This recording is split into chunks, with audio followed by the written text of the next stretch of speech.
요거 글의 내용과 일치하지 않는 것은 이제 그 다음에 2번 방사성 추적자, 그 다음에 기억, 그 다음에 4번 여기 양전자 단층 촬영 PET, PET는 일단 얘에 대해서 얘기하네.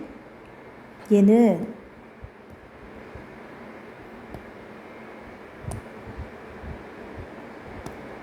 잠시만. 세포의 대사량 등 인체에 대한 정보를 확인하기 위해서 몸속에 특정 물질을 주입해서 그 물질의 분포를 영상화하는 기술이래. 그러니까 얘는 이제 어떤 거? 인체에 대한 정보를 확인하기 위해서 몸에 뭔가 넣네? 뭐지? 특정 물질을 주입하네? 그래서 그 물질의 분포를 영상화하는 기술이네. 자, 이때 대사량이랑 이제 뭔가 또 그 용어에 대한 설명이 나와 있는 거지. 자, 대사량에 대해서 설명을 하고 있네. 자, 대사량이란 사람의 몸속 세포가 생명 유지를 필요로 하는 에너지의 총량이래. 그러면 대사량은 사람의 몸속 세포가 생명 유지를 위해 필요로 한 에너지의 총량이네. 그럼 이렇게 설명을 했고, 정상세포와 비정상세포는 대사량에서 차이가 난대. 그러면 여기 생명 유지를 필요하기 위한 에너지의 총량.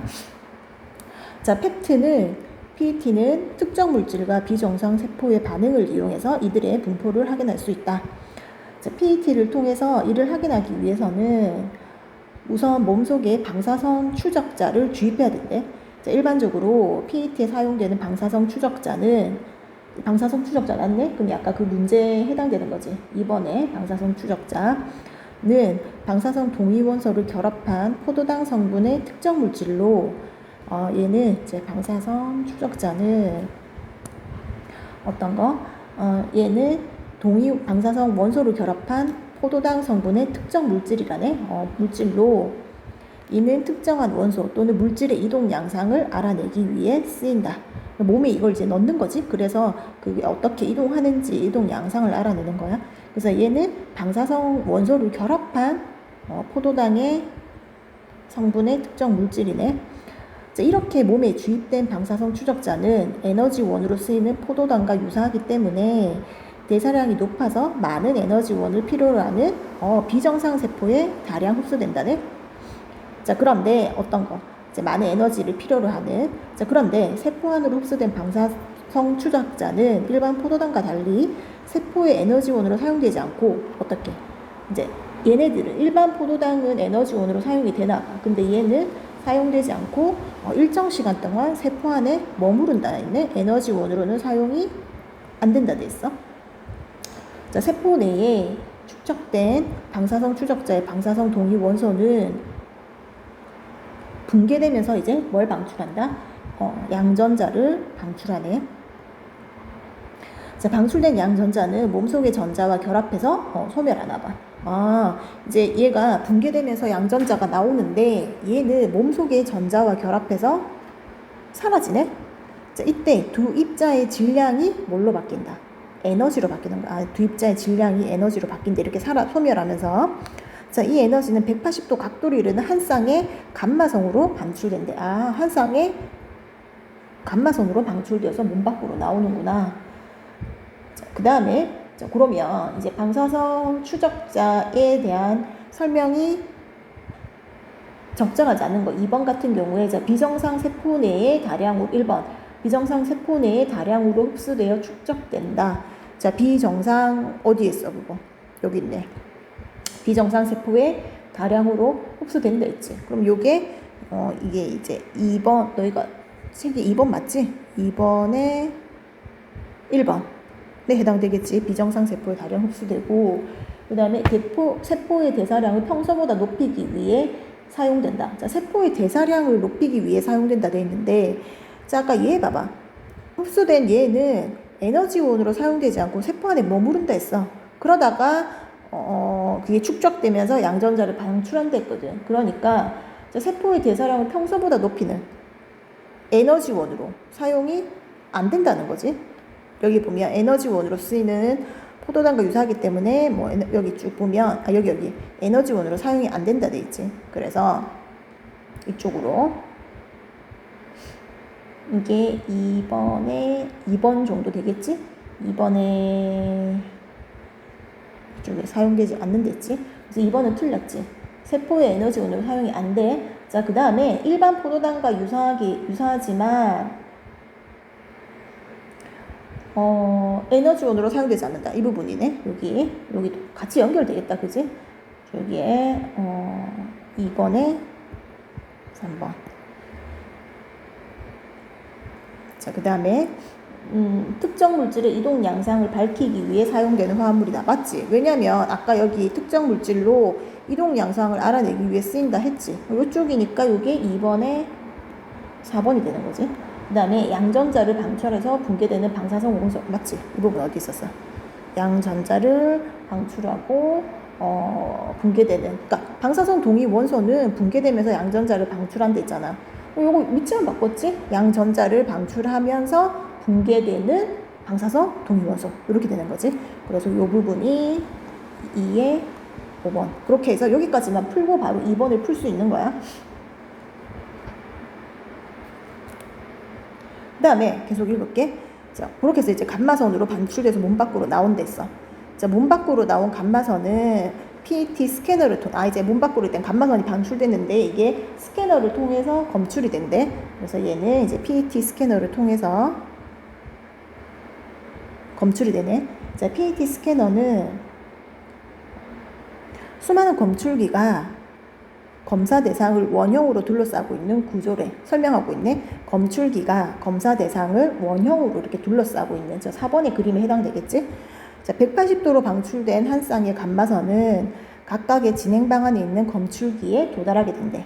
그러니까 수많은 검출기가 검사 대상을 원형으로, 만약에 이 검사 대상이냐면 이 주변의 원형으로 이렇게 둘러싸고 있다는 거야. 요렇게 지금 우리 그림처럼. 자, 그래서 이게 180도로 이렇게 뭔가 이렇게 방출되겠지. 요게 검출기에 도달하게 된다는 거지. 자, 이때 한 쌍의 감마선이 도달한 검출기의 두 지점을 잇는 직선을 동시 검출 응답선이라고 했네. 새로운 용어가 나왔어. 두 지점을 잇는 거. 자, 감마선의 방출 지점은 이 선의 어느 한 점에 있다고 할 수 있어. 자, 그런데 한 쌍의 감마선이 각각의 검출기에 도달하는 시간에는 미세한 차이가 발생한대. 이제 이는 몸의 어느 지점에서 감마선이 방출되었는지 따라 이제 검출기까지의 거리가 달라지. 그러니까 어느 지점에서 방출되는지 모르지만 이 위치에 따라 검출기까지의 거리가 달라진다는 거지. 이유가. 그래서 자, 감마선이 PET 영상의 유효한 성분이 되기 위해서는 자, 한 지점에서 방출된 한 쌍의 감마선이 PET 스캐너의 검출기로 그러니까 이게 유효하게 되려면, 인정받으려면은 한 지점에서 방출된 한 쌍의 감마선이 PET 스캐너의 검출기로 동시에 도달해야 된대. 자, 그래서 동시에 뭔가 이렇게 한 지점에서 이렇게 나왔는데 동시에 이쪽으로 도착해야 되는 거야. 이거를 동시계수라고 하는 거야. 자, 근데 하지만 이게 아까 조금씩 미세한 차이가 있다 했잖아. 그러니까 완전히 동시에 도달하는 경우는 현실적으로 안 된대. 그래서 PET 스캐너는 동시계수로 인정할 수 있는 최대 시간폭인 동시계수 시간폭을 설정해서 이제 이 시간폭 안에, 요 정도 안에 들어온 거는 유효하게 보는 거야. 만약에 예를 들어서 뭐 10초의 간격으로 들어왔다 하면은 그 정도는 우리가 인정해 줄게. 그렇게 얘기하는 거. 이제 이게 검출 응답선에서 이제 동시계수에 대해서 얘기했어. 자, 그런데 동시계수 시간폭 내에 도달한 한 쌍의 감마선, 즉 동시계수 중에서도 PET 영상에 유효한 성분이 되지 않는, 근데 모든 게 다 유효한 게 아니라 그 중에서도 좀 인정이 안 되는 게 있나 봐. 자, 우선 감마선이 주변의 물질과 상호작용을 일으켜 진행 방향이 바뀐대. 그러니까 이게 나왔어. 감마선 이렇게 나왔는데 주변에 뭔가를 만나가지고 이렇게 꺾이는 이런 경우가 있다는 거지. 그렇게 진행 방향이 바뀌면서, 그러면 얘가 이렇게 있으면, 이제 검출기가 여기 있으면 만약에 이렇게 쭉 도착해야 되는데 여기 중간에 뭔가 장애물을 만났어. 그래서 꺾이는 이런 경우가 있단 말이야. 그럴 경우에는 시간의 변화가 생겼으나 동시계수 시간폭 내에 검출되는 경우가 있어.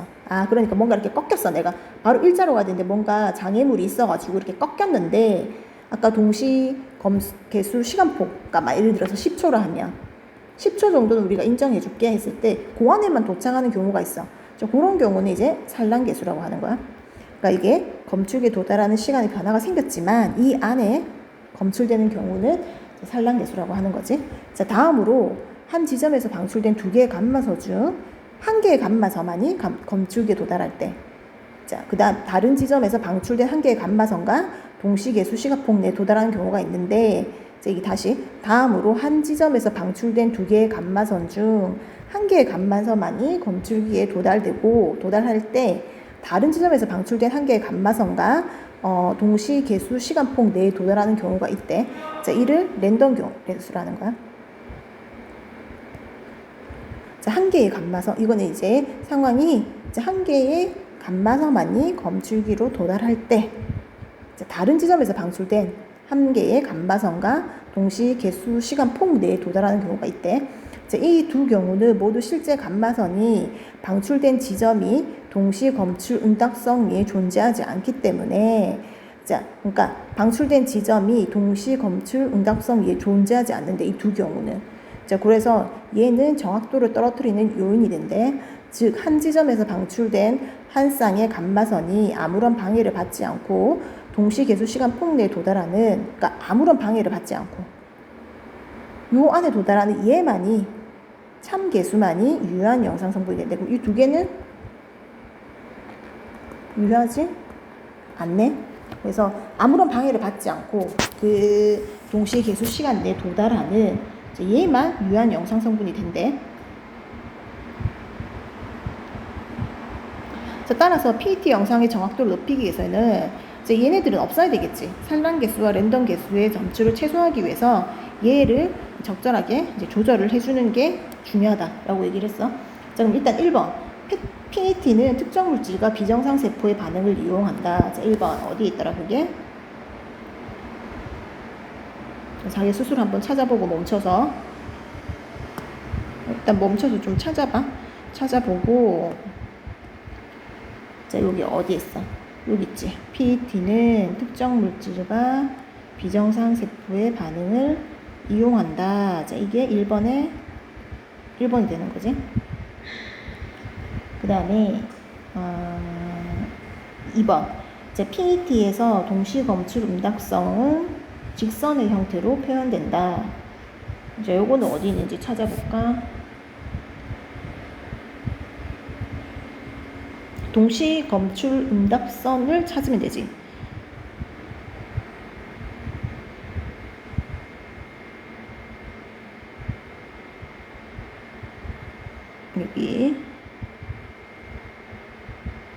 여기 있네. 자, 한 쌍의 감마선이 도달한 저기 검출기에 두 지점을 잇는 직선을 뭐라고 한다 했어? 동시 검출 응답선이라고 했지.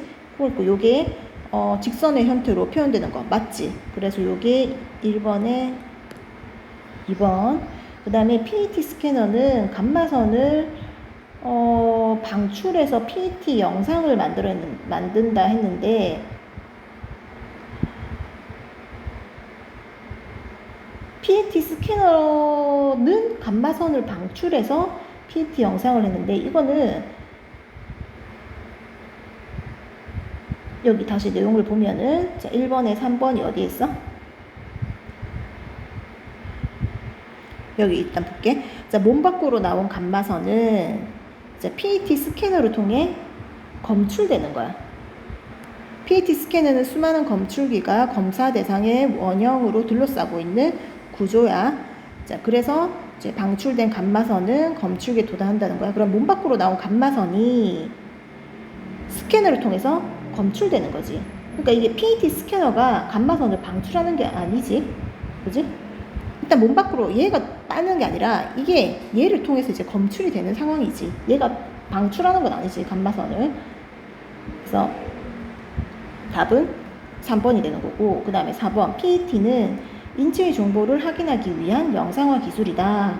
그거는 어디에 있었어? 제일 첫 번째 쪽에 있었지? 자, 인체의 정보를 확인하기 위해서 물질을 주입해서 분포를 영상화하는 기술이다. 되었지? 이게 1번에 몇 번이었지? 4번. 그 다음에 자, PET 스캐너는 맞지 이거? 수많은 검출기로 이루어진 원형의 구조인데 이게 어디 있었지?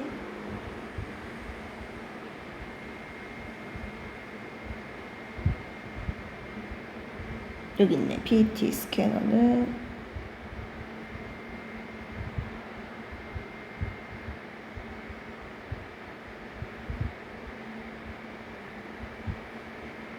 여기 있네. 자, PET 스캐너는 수많은 검출기가 검사 대상을 원형으로 둘러싸고 있는 구조. 이게 1의 5번이지. 자, 그렇게 풀었어. 자, 그럼 일단 양전자 단층 촬영이 무엇인지 인체의 정보를 확인하기 위해서 인체 정보를 알기 위해서 물질을 주입한 거지. 주입해서 분포를, 이거 뭐 안 적어도 될 것 같아. 얘는 그냥 분포를 확인하기 위해서 영상하는 기술이고, 이제 방사성 추적자라는 얘기가 나왔어. 자, 그 다음에 기억의 이유. 기억이 어디 있어? 아, 여기 있네. 자, 한 쌍의 감마선이 완전히 동시에 도달하는 경우는 현실적으로 불가능하다 했지. 자, 아까 왜 불가능하다 했지? 그거는 이제 앞뒤 문맥을 살펴보면 돼. 근데 다 나와 있었지. 아까 어디에 있었어? 아까 얘기가 그 마오는 그 어디에서 나왔는지에 따라서 달라진댔지. 여기 있네.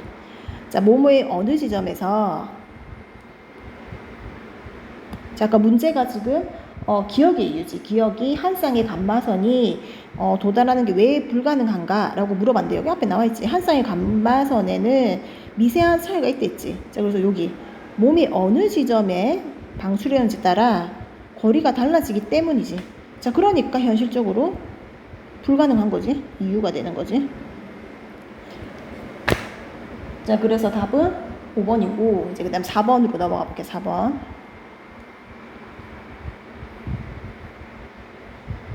여기서는 이제 그 기출에서는 31번이야. 자, 일단 여기 보니까, 자, 건출기에 도달한 두 감마선의 시간차가 5초, 7초, 10초가 걸렸네. 5, 7, 10초가 걸렸는데, 이제 동시계수 시간폭을 다 몇으로 했어? 아, 12로 설정했네. 12초. 자, 그러면 일단 얘네들은 다 이 12초 안에 다 도착했지? 다 도착했어, 그지? 다 도착했어. 자, 그 다음에 이 네모는 감마선의 방출 지점이네. 그럼 여기서 지금 동시에 이렇게 나갔지? 나갔어. 요렇게 양방향으로 동시에 나갔어. 자, 방해 받는 게 있니, 없니? 없지. 그럼 얘는 참 개수가 되지. 자, 그러면 1번 A의 경우 한 쌍의 감마선이 물질과 상관없이 도달했어. 참 개수라고 할 수 있지. 아까 주변 물질의 방해를 안 받는 거라고 얘기했잖아. 자, 그 다음에 B의 경우는 한 감마, 지금 여기서 나왔어. 나왔는데 얘가 뭔가 이렇게 꺾였네? 그지? 꺾였어. 자, 한 감마선의 진행 방향이 바뀌었지. 근데 이제 7초야. 그럼 12초 안에 우리가 들어갔지? 그러니까 동시계수 시간폭 내에 도달할 수 있네. 자, 요렇게 하나만 꺾인 거. 이거를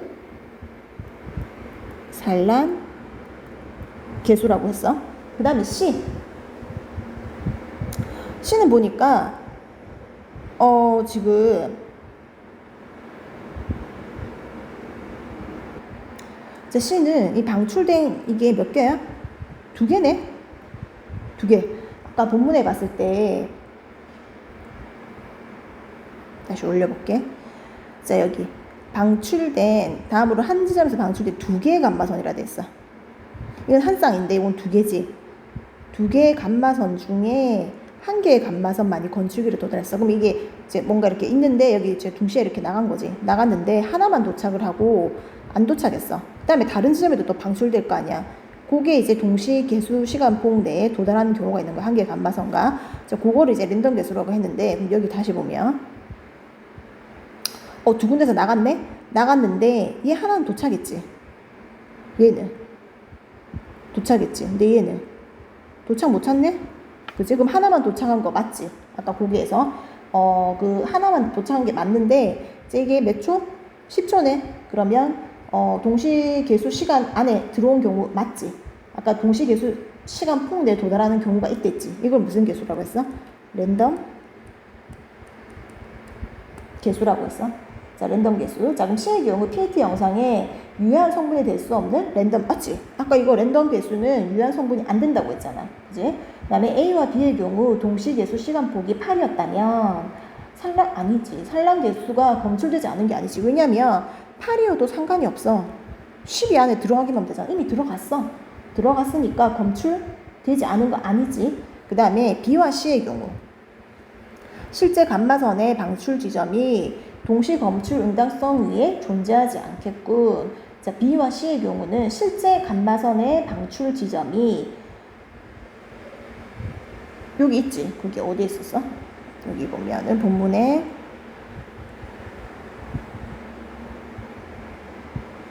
저기 실제 감마선 두 경우 모두 어떤 거? 산란 개수와 랜덤 개수 이 경우 모두 실제 감마선이 방출된 지점이 이 위에는 존재하지 않기 때문에 영상 정확도를 떨어뜨린 요인이 된댔어. 그러니까 여기 실제 감마선 방출 지점이 동시 응답선 위에 존재하지 않겠군. 맞지? 그렇게 푸는 거. 사실 이제 과학 같은 경우는 여기 약간 이해가 잘 안 돼도 문맥에서 이 문장에서 내가 찾아가지고 숨은 그림 찾기 하듯이 키워서 하면 되긴 하는데 4번 같은 경우는 응용을 해야 되니까 조금 어려울 수 있는 거지. 자, 그래서 요렇게 지금 나누는 거. 그죠? 여기 그림상에서 이게 어떤 상황에 해당되는지. 근데 보통 이제 내가 잘 이해를 못했을 경우라도 여기 아까 개수를 랜덤 개수, 산란 개수 여기 알려줬지. 그러니까 그게 여기서 이제 우리가 좀 예측을 할 수 있는데 사실 잘 모르면은.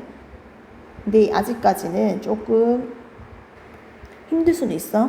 근데 어쨌든 여기 보면 이제 동시계수 설명이 나왔고, 그 다음에 동시계수 말고 여기 산란계수, 그 다음에 랜덤계수, 그 다음에 아무런 방해를 받지 않고 도달하는 이거를 이제 참계수 이렇게 얘기했지. 자, 그렇게 해서 이 세 가지를 보고 이게 우리가 응용을 할 수 있어야 되는 그런 내용이었어. 조금 어렵긴 해. 4번. 그다음 5번 같은 경우는 사전적 의미니까 요거는 개별적으로 네이버 찾아가지고 다시 검색을 해보시고 정리하시면 됩니다.